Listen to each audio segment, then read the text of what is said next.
10 محرم کا روزہ رکھنا مسنون ہے، ساتھ 11 کا یا 9 کا شامل کر لیا جائے۔ حضور جب تشریف لائے مدینہ المنورہ میں تو حضور نے دیکھا کہ یہود روزہ رکھتے تھے، تو پوچھا تم روزہ کیوں رکھتے ہو؟ تو انہوں نے کہا کہ حضرت موسیٰ علیہ السلام کو قبطیوں سے اس دن نجات ملی تھی، تو فرمایا حضرت موسیٰ علیہ السلام کا حق ہمارے اوپر زیادہ ہے۔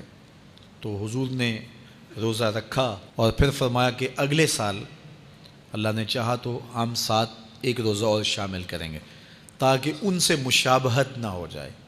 عددی مشابہت سے بھی بچنے کے لیے حضور نے کہا کہ ہم 2 رکھیں گے۔ تو روزہ اگر عاشورے کا رکھنا چاہیں تو اس کے لیے سنت یہ ہے کہ ساتھ یا 9 کا شامل کریں یا 11 کا شامل کریں۔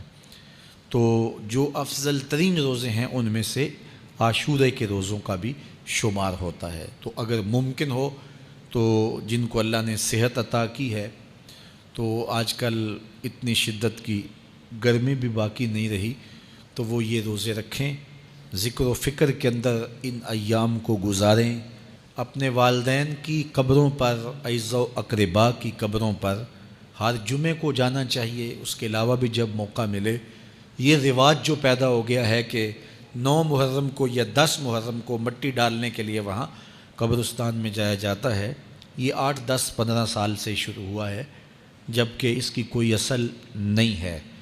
تو اگر آپ روٹین سے جاتے ہیں تو آپ کو ہر جمعے کو جانا چاہیے والدین کی قبروں پر، اور وہاں جا کے ہر جمعے کو سورہ یاسین کی تلاوت کرنی چاہیے۔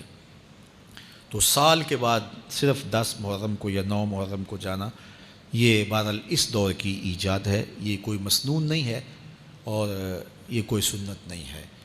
تو روٹین سے اگر کوئی جانے والا ہے تو چلا جاتا ہے تو کوئی حرج نہیں ہے۔ تو باقی یہ بڑے اشرف ایام ہیں، بابرکت ایام ہیں، اور ان کو بہت ساری نسبتیں حاصل ہیں۔ حضرت امام حسین رضی اللہ تعالی عنہ کی شہادت کے ساتھ یوم عاشور کو نسبت حاصل ہے، اور اس کے علاوہ بھی بہت سارے عالی مرتبت جو ہے وہ ہستیوں کے وصال کا دن بھی ہے، اور بہت سارے واقعات اس دن جو ہے وہ روح پذیر ہوئے ہیں۔ تو یہ اس لحاظ سے بہت ہی بابرکت اور جو ہے وہ مبارک یوم ہے۔